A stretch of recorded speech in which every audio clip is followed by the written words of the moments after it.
1.21 was the last major game update for Java, but it also was for Bedrock, and so if it's called 1.21, you might think the game has had 21 major updates, but you'd be wrong. It's actually 17. Today I want to show you the much weirder path that Bedrock has taken to add the weird features not found in other versions, and then add these same features but in very different ways, and we're going to be doing that today after a brief background, because Java went from alpha to beta to full release, meaning it actually has 3 1.1 updates. Bedrock, meanwhile, has 0 1.1 updates, as it started in 0.1 and then went up to 0.15, and I made a video on that precise update if you're curious, but after 0.15 came full release 1.0, and then a skip straight to 1.2, and that's where this video showing you every major update and the features inside of it, including the very best, has to begin. This is the ultimate update guide, and we're going to start with 1.2, also known as the Better Together update, and it's not just better together in the sense that it brought all of these devices together, and also coined the term Bedrock Edition. It was Pocket Edition before this point, but it was also great for adding stained glass and stained glass panes, as well as banners to the game.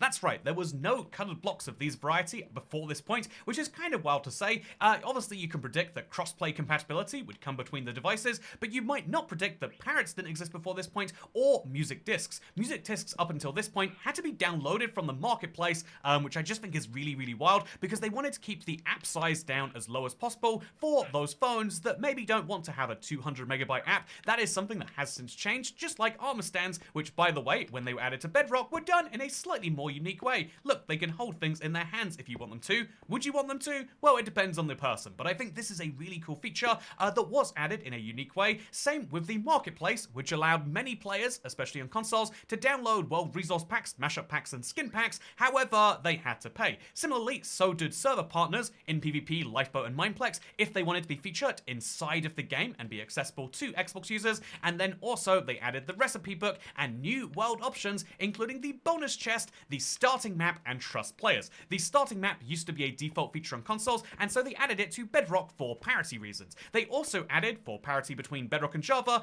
firework rockets and the rocket boost with the Elytra. This by itself has to be the best feature in 1.2, because let's be honest, it's the most useful feature perhaps that they've ever added to Minecraft. Some might say that it's too useful and it's a bit overpowered, but let's talk about the next update now, 1.4.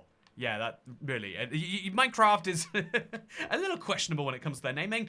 It's not like they had a 1.3 update and it was just minor. There are many cases of that. 1.4 just came straight after 1.2, and it was the update Aquatic. And interestingly, if you look at the Java release of the update Aquatic and compare it to the Bedrock, you'll find it was substantially sooner. Why was that the case? Well, you'll get a vibe as we go through this update, because the water texture had been updated and items can now float on water. I find this one to be so interesting.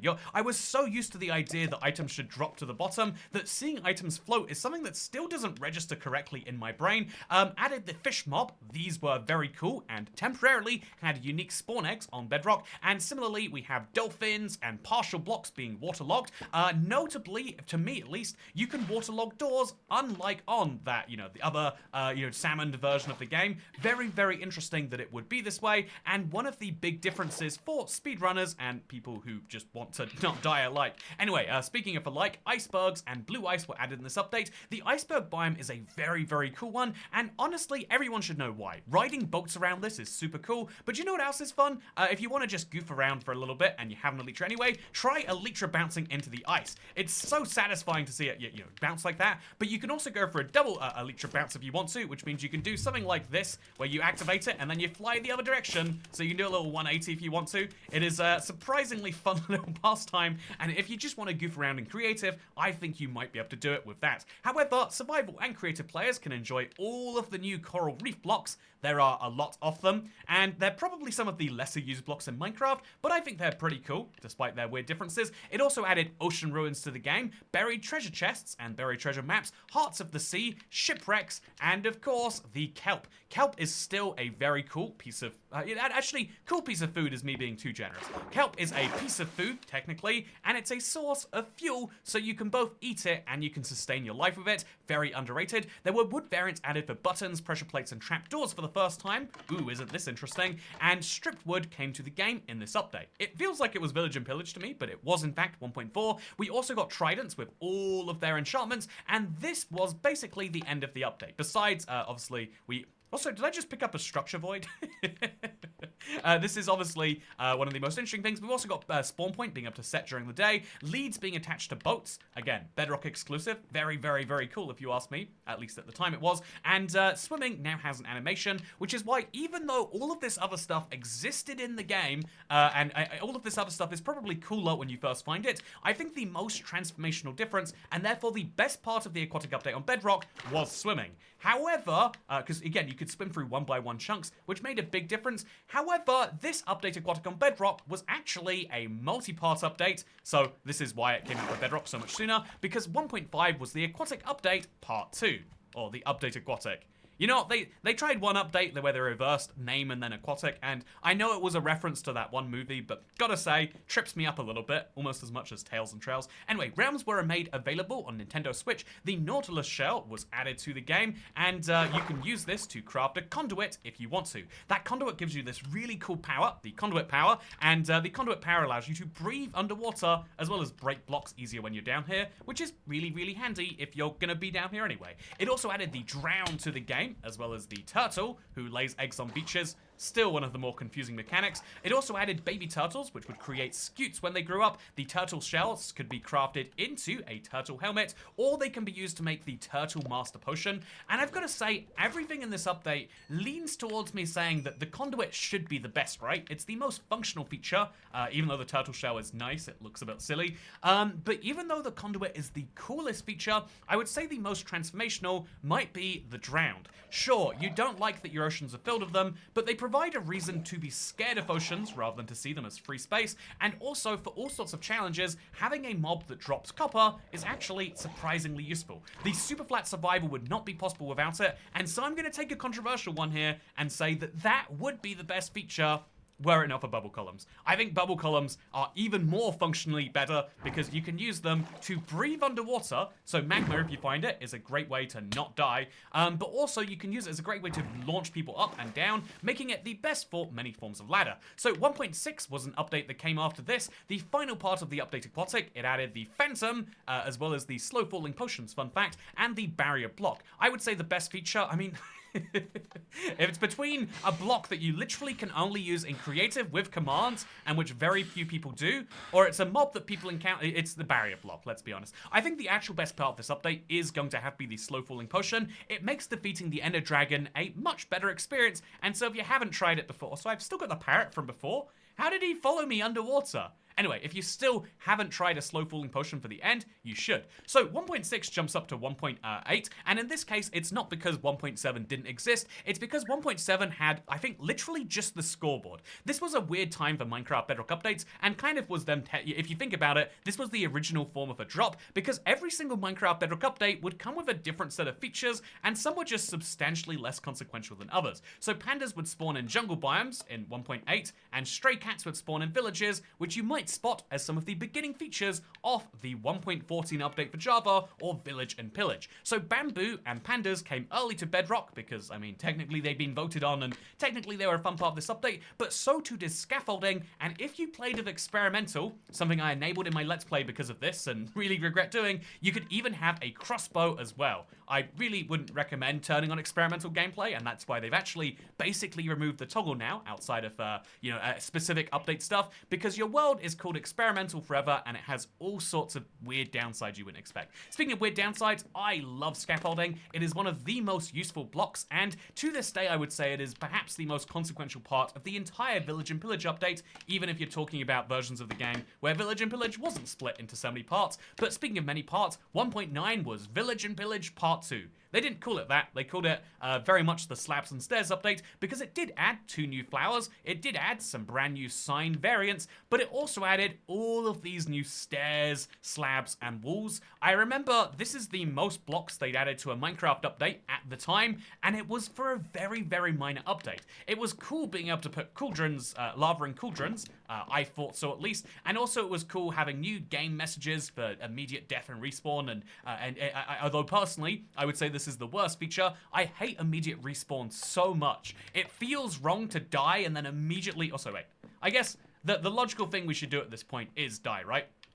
Immediate respawn, if you are someone who plays without it or on Java, look at that. What happened there? It feels like a bug has happened, or you're playing some weird, modded half survival, half creative nonsense, and that is why I do not like immediate respawn, but you can turn it on if you want right now, but 99% of players don't do it. And I think 99% of players are right. I think that death message is a rite of passage, and I therefore think that's the worst feature. But what about the best feature? The best feature in 1.9 is one of the hardest calls yet. I would say if you could group all of it together, I would say stairs, slabs, and walls. But I would say if I'm being more specific, having new andesite, diorite, and granite variants actually meant it felt like these weren't just garbage blocks I was picking up and maybe using at some point. All of these blocks have their own uses and can do cool things. I think that this is a great example of an update that basically takes next to no time from Mojang's behalf, but unlocks huge creativity from the community. Speaking of community creativity, 1.10.0 apparently is up next, and 1.10 added shields to the game. Yeah, that's right. We had the Village Pillage update, or at least the pandas part of it, come out before we had shields on Bedrock. Shields are activated very differently on Bedrock because you can't left trigger or right click. I'll prove that to you. Can you hear my mouse? It's not doing anything because instead you have to crouch. This makes it very, very different, and there's an annoying bug related to it right now. But for now, it's worth mentioning that, yeah, the shield was added at the same time as the crossbow came out of experimental gameplay. The crossbow has its own set of unique enchantments. That's why you don't use a controller. The crossbow has a unique set of enchantments, as you can see right here. We've got quick charge, we've got piercing, and we've got multi-shot. I have gone through that in much greater detail in my Ultimate Weapons Guide video, so for now, just know it's really cool to be able to multi-shot things. Look at this. You have one arrow, so I've got 64 right now 63, and I can fire 3 for the price of 1. It is the best thing to do, and it's very, very fun. But you know what else is fun? Lecterns. This was a surprise to me that they were added a bit earlier, but these new blocks were intended to be workstation for villagers, although that wasn't included in this update. The loom was, though, and so too was the pillager mob, which, weirdly enough, despite really disliking pillagers, I think they provide a really nice early game challenge for people willing to seek them. You see a big pillager tower off in the distance, and you know I would probably die if I don't go into this tactically, but I like that you have that choice. And so I'm going to take the controversial take that even in an update that added the shield, which honestly, I think Minecraft could be better off without. Even an update that added the crossbow and 6-sided wood blocks and even lanterns, all these beloved features, I'm going to say that the pillager was the best of all of them. Also, Jelly won the Community Cat contest and was added in this update. 1.11 is a very, very interesting update too, because this was the Village Pillage officially. So they started grouping more features together than they had for Update Aquatic, and so all of these workstations came together. That's right, even the cauldron. I have no idea how you're possibly going to be doing your work from this, but he can officially do level working inside of the lava cauldron. At this point, it was still a Bedrock exclusive, as far as I know, and so too was the barrel, which had a fish variant, which still has never seen the light of day, by the way, but we'll leave that to the side for now to say that yes, this meant that there were brand new villager workstations and brand new villager workstation types. This meant that once you combine them with the brand new biome types, there are actually 79 unique villagers. We could show you all of them right now, but I'm sure you get the point. There's a lot of different villager variants, whereas previously there were just a couple. And so that is a big change by itself, but some of these workstations also have great uses. Cartography tables give you a great way to enlarge maps. So if I take this map that I've just made on the spot right here, it's not very good at showing me around this world, so what if I were to go in and make it larger? Well, I'd need paper for that, wouldn't I? But we can make these maps bigger, or we can rename them right here for free! And I think that's very, very cool. Previously, you'd have to spend a level in an anvil. Grindstones were very handy for getting rid of enchantments, or indeed, repairing tools together is also very handy too. You can add 2 weapons together and just remove the enchantments from both and get an XP refund for it. I love taking my garbage enchantments and throwing them into a grindstone, but I also love the smoker and the blast furnace. Actually, that's a lie. I don't love either of those blocks. The composter is a block I want to love, but never do. The stonecutter is very, very useful. And the barrel is useful for storing items, but can be opened with a block on the top, making it great for situations like this. It is effectively the best chest because it requires fewer resources to craft. The only downside is it makes fisherman villagers, so I try to avoid it. But you know what else I try to avoid? The smithing table and the fletching table. Both of these have functionality coming in a later update, and thankfully, because, you know, what was this? 1.11? Thankfully, thankfully, both functions have come now, and so we'll be talking about those when they come to the game. Also, we have bells. When you ring the bells, villagers run home. I'm sorry, it was a joke bell. I was trying to remind people that they need to subscribe with notifications turned on. Yeah, whatever. You get the point. Anyway, we also have this bell, which can be rung with redstone. It's the same bell, just depends on where you hang it, by the way. Then we've got the most interesting thing of all, wandering traders who can spawn every world every 2 to 3 days. Again, this alongside the drowned are incredibly useful for every single challenge I do. You're probably familiar with my igloo survival, and this is basically going to be made possible in lots of ways by the Wandering Trader. But the same is true for Superflat, the same is true for basically every challenge. If you can find a Wandering Trader, you can get a lot of resources. No one else would ever use them, but I love them anyway. Anyway, let's go up to the sky here and show you that there are brand new village variants for each of these 4 biomes. Super handy too. What else do we have in this update? The Pillager Outpost, which I've done enough praising. I love the Pillager Outpost, and you should as well. So what else have we got? Bad Omen looks at your difficulty to determine the amount of raid waves and the mob per waves, which makes it interesting because you would expect this means that most players would want to play on easy to have the easiest raids. However, it means that a lot of people want to play on hard specifically for these because this is one of the few ways to get renewable evokers and renewable totems of undying. I would say that is a negative change broadly speaking, but yeah, with that said, now we've got sweet berry bushes, bamboo forests, and all sorts of lovely changes. My favorite feature from this update probably is, as controversial as it is, the Wandering Trader, and although the Wandering Trader rebalance is going to make him even better, I think he's kind of nice the way he is. So 1.12 is a very hard update to label because it's another one of these non-feature updates. It fixed over 170 bugs, which is nice, I guess. 1.13 then came out and added foxes to the game. Ah, foxes, aren't they so cute? Oh, look at the foxes. I think that foxes are great and foxes are wonderful, but brown mushrooms are so much better because if you feed a brown mushroom a flower, you can infinitely milk it and get a type of suspicious stew. In this case, saturation suspicious stew, and saturation suspicious stew is so good. Speaking of so good, suspicious stew was added more broadly, and so too was the wither rows, and item frames can now be placed on the floor and ceiling with abandoned villages to be able to be found. Abandoned villages have a 2% chance to be abandoned, but the best feature in the update, at least I'm sure Chris would say this, are the brand new block instruments which exist for all of these brand new types. Honestly, I really like the sound of it on emeralds and hay.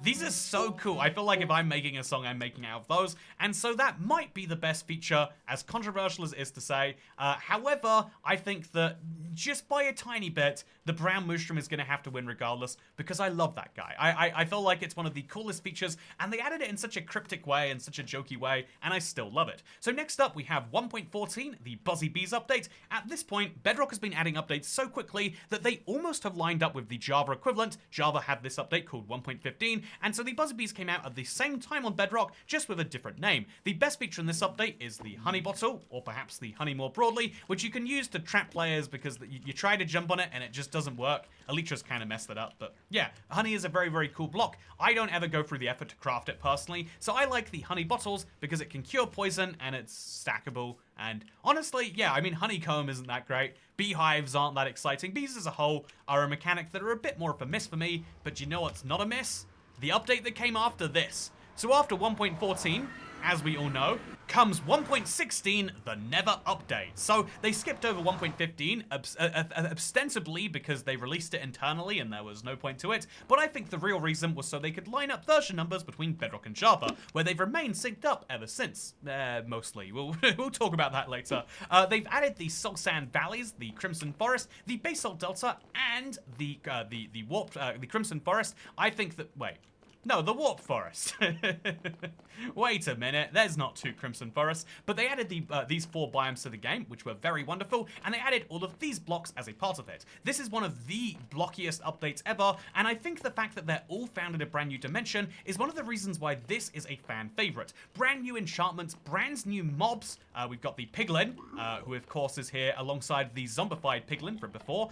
We've got the Strider, and we've got the Hoglin. The Hoglin is a source of food that is is renewable and farmable in the Nether, if you don't mind a bit of a challenge, and the Zoglin is what happens when you bring it to the overworld. Pro tip, don't do that. We've also got the Ruin Portal and the Bastion. This is my favorite update by such a long stretch because it brings in so much of my favorite type of content. Biomes, blocks, and structures. What more could you need? Well, 1.16.20 brought in a brand new one anyway with the Piglin Brute. At this point, Minecraft Bedrock couldn't release updates with brand new version types because while Java is working on 1.17, if Bedrock needs to add new features, they add it in a point update, kind of similar to Java, but so at this point in the video, we'll start covering the minor updates, which, again, you might think drops have only been going on for a good, like a year or so now, but actually, Bedrock has been ahead of that curve, at least for a while. Speaking of a while, I haven't named my favorite 1.16 feature, which I think has been the Bastion. At first it is painful, but after a while you really appreciate the challenges. Just like 1.17 had its huge challenges, this was going to be the Caves and Cliffs update, and long story short, no.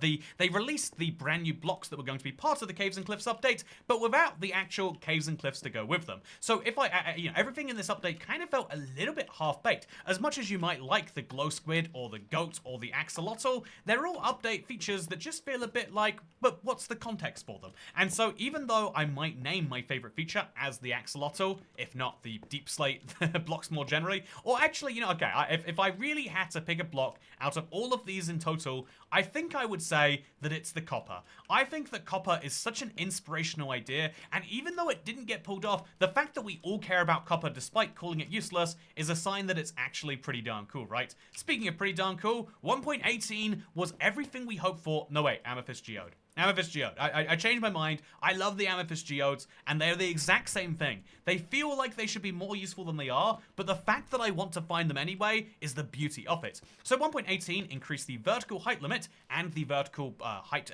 floor from -64 to 320. It used to be 0 to 256, and so before you used to look at a chunk and it looked like this. Kind of cool, right? Afterwards, you can see the height goes an extra 64 blocks up, and the floor goes 64 blocks further down. To show you what this looks like, I have an Elytra, so this is what it looks like to go from the bottom of the old height limit to the ground. Again, you can do it in literally just one firework, but if we want to go from the bottom of the brand new? Yeah, brand new feels wrong for 1.18, but the bottom of the new height limit, we're going to have to fly 1 firework, 2 fireworks, and then 3 fireworks. And then that just about takes us over the top there, which is absolutely crazy to think about. This update also added noise, spaghetti, and noodle caves, as well as aquifers. These are the best feature. I don't need to see anything else in this update, even though we've already seen it all, but I just need to say that this is the coolest feature. Caves are incredible now. The thing that got me into Minecraft was the caves, and seeing them be revamped like this was a reminder that Minecraft was back.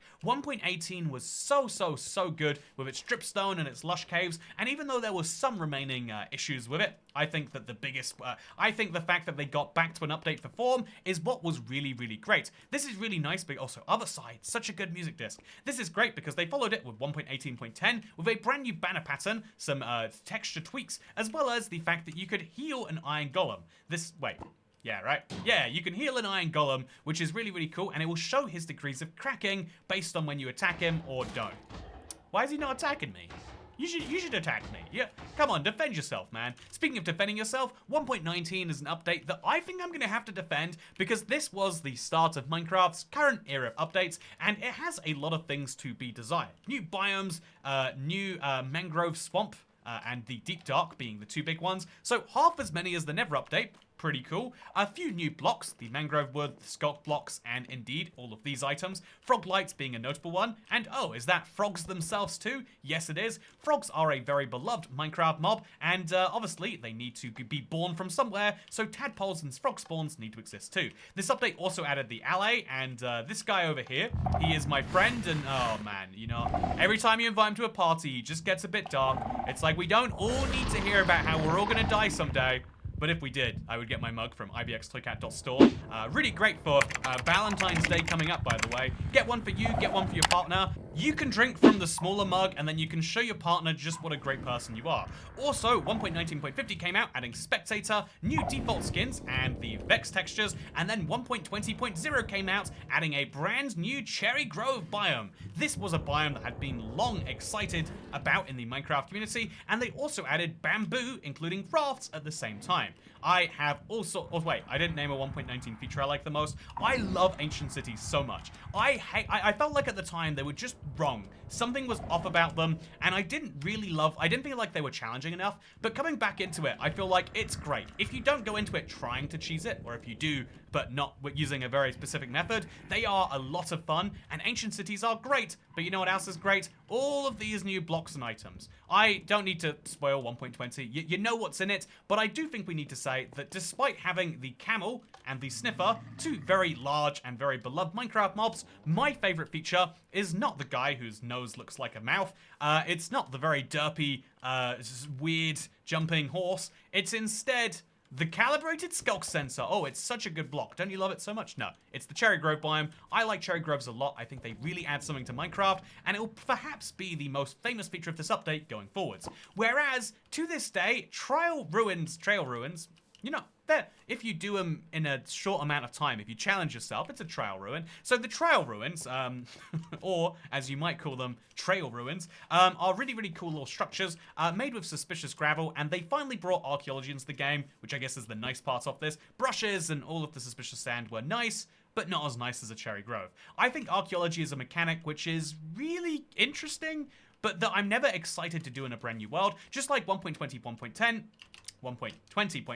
added the crouching under 1.5 block gaps. Very, very nice. 1.20.30 added the crawling, and again, we're not going to name a major feature or a favorite feature from each of these updates, but we can say for now, those are my favorites from those, and we can also say 1.20.80 was pretty cool because it added armadillos. These are found in the swamps and the savannas and badlands, but you know what's way better? The fact that you can get armadillo scutes to craft wolf armor, something I never do. But what I do is get all of the brand new wolf variants. Love these guys so much. I think wolf variants are such a small, easy change that brings so much joy to the game, and that's why I love them. Speaking of love, 1.21, the Tricky Trials update. This was an update, to put it simply, basically made for my exact ideas in Minecraft. I love the idea of a brand new structure made of copper, and indeed using new copper blocks and taking advantage of it. It made copper useful while also making tough a more unique wood block set. It added all sorts of new paintings to the game, including what I would definitely name the best feature of this update, if I could.